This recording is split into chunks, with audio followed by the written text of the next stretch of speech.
दोस्तों, हमारा मस्तिष्क एक मेमोरी चिप की तरह है जिसके डाटा स्टोर करने की क्षमता असीमित है। इसके बावजूद जब हम कुछ पढ़ते हैं तो याद क्यों नहीं रख पाते? मुद्दा केवल विद्यार्थियों का नहीं है, यह हर उम्र का सच है।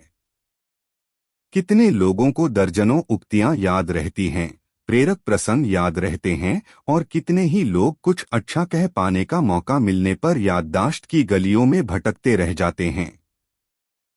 अगर आपके साथ भी ऐसा होता है तो इसका हल यहाँ है। दिमाग को तेज और सक्रिय बनाने के लिए किताब और अखबार पढ़ते रहना बहुत जरूरी है। पर आप जो भी पढ़ रहे हैं, क्या दिमाग उसको अवशोषित कर रहा है? कहीं ऐसा तो नहीं कि आप सिर्फ पढ़ते जा रहे हैं लेकिन दरअसल दर्स कुछ भी नहीं हो रहा है?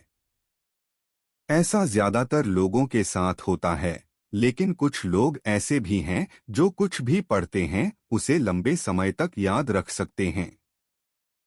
वहीं कुछ लोगों के लिए यह मुश्किल होता है। उन्हें ना तो किताब का नाम याद रहता है और ना ही कोई अंश। ऐसे में अगर आपको यह लगता है कि ये समस्या केवल आपकी है, तो ऐसा बिल्कुल भी नहीं है। वैज्ञानिकों के मुताबिक इंसानी दिमाग की मेमोरी 1 टेराबाइट से लेकर 2.5 पेटाबाइट तक होती है। 1 टेराबाइट लगभग 1024 गीगाबाइट के बराबर होता है और 1 पेटाबाइट 1024 टेराबाइट के बराबर। कुछ वैज्ञानिक ये भी कहते हैं कि हमारे मस्तिष्क में डाटा स्टोर होने की क्षमता असीमित है। इससे आप मस्तिष्क की क्षमता का अंदाजा लगा सकते हैं। पर फिर भी सवाल यही उठता है कि आखिर हम भूल क्यों जाते हैं?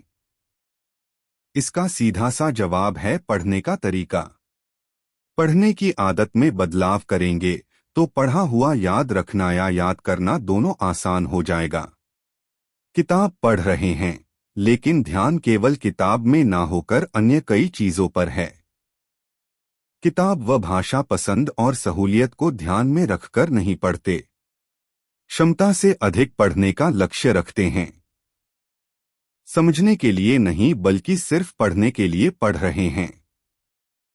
जिन शब्दों का अर्थ नहीं जानते उन्हें जानने की कोशिश नहीं करते बल्कि नजरअंदाज करते आगे पढ़ते हैं। दो तरीके होते हैं पढ़ने के, एक्टिव और पैसिव रीडिंग, यानी कि सक्रिय और निष्क्रिय तरीके से पढ़ना। इसे ऐसे समझें, किसी विषय को ध्यान से पढ़ते हैं, पर जब कोई शब्द या पंक्ति समझ नहीं आती तो उसे दोबारा पढ़कर समझने की कोशिश करते हैं। इस तरह बार बार दोहराने से याद रखने की क्षमता बढ़ती जाती है। जैसे कि बच्चे जब पाठ याद करते हैं तो वे एक्टिव रीडिंग का इस्तेमाल करते हैं। एक प्रकार से रिवीजन एक्टिव रीडिंग का ही हिस्सा है। जब किसी किताब या विषय को महज एक नज़र डालते हुए पढ़ते हैं तो उसे निष्क्रिय अध्ययन कहते हैं, यानी कि बारीकी से नहीं पढ़ते और जो शब्द या पंक्तियां समझ नहीं आती उन्हें छोड़कर आगे बढ़ जाते हैं। केवल किताब का विषय जानना ही काफी समझते हैं।